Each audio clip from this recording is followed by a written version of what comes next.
us what exactly happened and what's the way forward. We are now joined by Sriram Velayudhan, the Vice President, Alternate Research at IIFL Securities.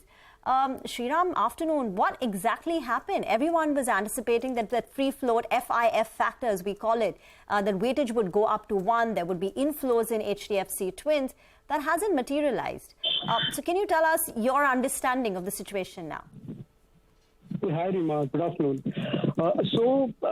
Inclusion of HDFC Bank in the MSCI India Standard Index has been in focus.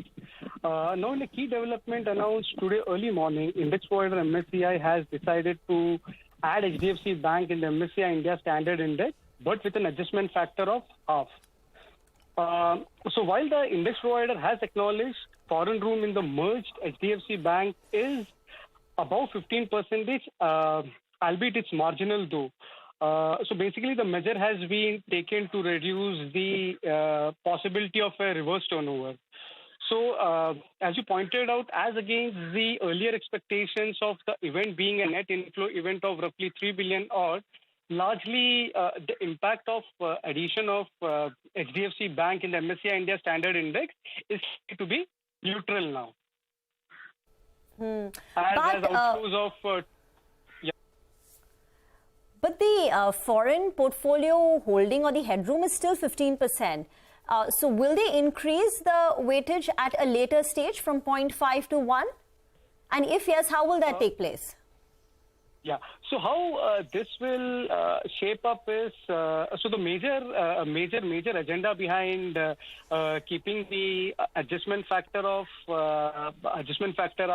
at half as against 1, they would want to reduce the likely instance of a reverse turnover. So what I mean by reverse turnover is, let's say in the run-up to the August review, the foreign room again goes below 15%, which is a possibility because as per the March shareholding, the foreign room stands at roughly 17.75% odd, which again is near to 15%. So as per the methodology document, let's say if a stock is part of the standard index and if in the run up to the reviews the room goes below 15%, the index provider applies the theory of concept of post adjustment factor. So in this case, let's say in the run up to the reval of the run up to the August review, if the room goes below 15%, the adjustment factor, let's say if it would have been at 1, again they would have been compelled to reduce it to 0.5 as per the methodology.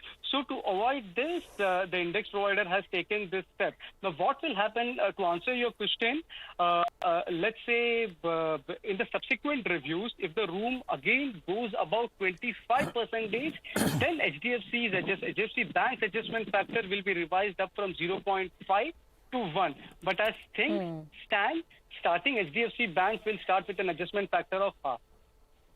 Okay, got that, Sriram. But I think this is the same math that everybody's been doing around, let's say, Kotak Mahindra Bank as well, right? Because there the anticipation is that the weight will increase and it will see, Vivek was telling us, maybe inflows to the tune of $750 million. So you're saying, and in Kotak's case, I don't know if the headroom differential now is 25%. I think it's less than that. So how does it play out? You're saying for HDFC Bank, the factor will go back to 1 if the headroom is 25%, if I understood you correctly? Correct, right. Okay, so at a later date, are you expecting the index providers to increase the factor and then therefore perhaps a lot of the selling that's happening now, maybe it reverses?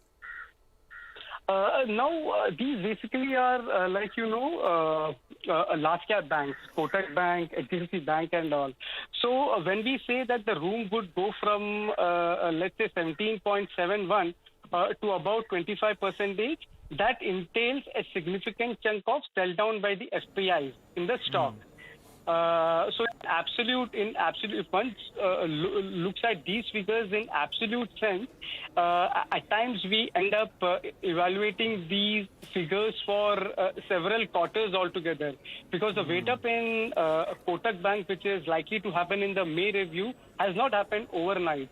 Or not over the last couple of quarters. So these figures, as I said, these are prominent large cap names widely held by FPIs, the active holders. So it would entail a significant chunk of selling by the FPIs over a period of time for it to go about 25%. It's not a very, it's not a figure like, which is very volatile and happens at a very brisk pace. All right. Hi, Sriram. Good afternoon. Nigel on this side. I believe you're joining in from a vacation. But thanks so much for taking some time off. I believe network as well is an issue. But good to have you on the show. So we've spoken about a couple of large names. We have the MSCI review that's going to take place. Any surprises? What are you working with, additions and deletions? And is there any dark horse out there? Sure, Nigel. In one of our earlier shows, I had mentioned the expectation. So in line with the names mentioned there, Hindustan Aeronautics and Power Finance still remain my high conviction inclusion candidates. I had mentioned about Cummins India Kirloskar. What has happened is subsequently these index rebal trades are becoming a bit crowded. Is Prakash through? Is Prakash through? Am I audible? Please go ahead. Yeah. So Cummins India Kirloskar post the discussion we had has moved down the pecking order. So in fact, Max Healthcare Institute has come above Cummins Healthcare. So I will stick with Hindustan Aeronautics, Power Finance, and Max Healthcare to get added in the quarterly review announcement, which is slated to happen next Friday early morning. So in terms of deletion, Indus Towers is the only name that appears on my radar. There are a few other names as well which I am expecting, where I am expecting a weight up to happen. As you guys have rightly pointed out, Kotak Mahindra will be up there, will be one of the key names there, followed by Interglobe Aviation, which is Indigo, Zomato, and Adani Ports and SEZ. So these are the names where I'm expecting a weight up to happen. On the other hand, Infosys, on the back of the recent buyback that closed a couple of months back, I'm expecting a weight down. So these prominently would be my expectations for the May review. All right, Sriram, thanks very much. Enjoy the rest of your vacation. Appreciate you joining in with that. These index changes 10 years ago used to be, who cares, right? Yeah. But now, as Sriram is pointing out, it's... serious money? Big money. No, it's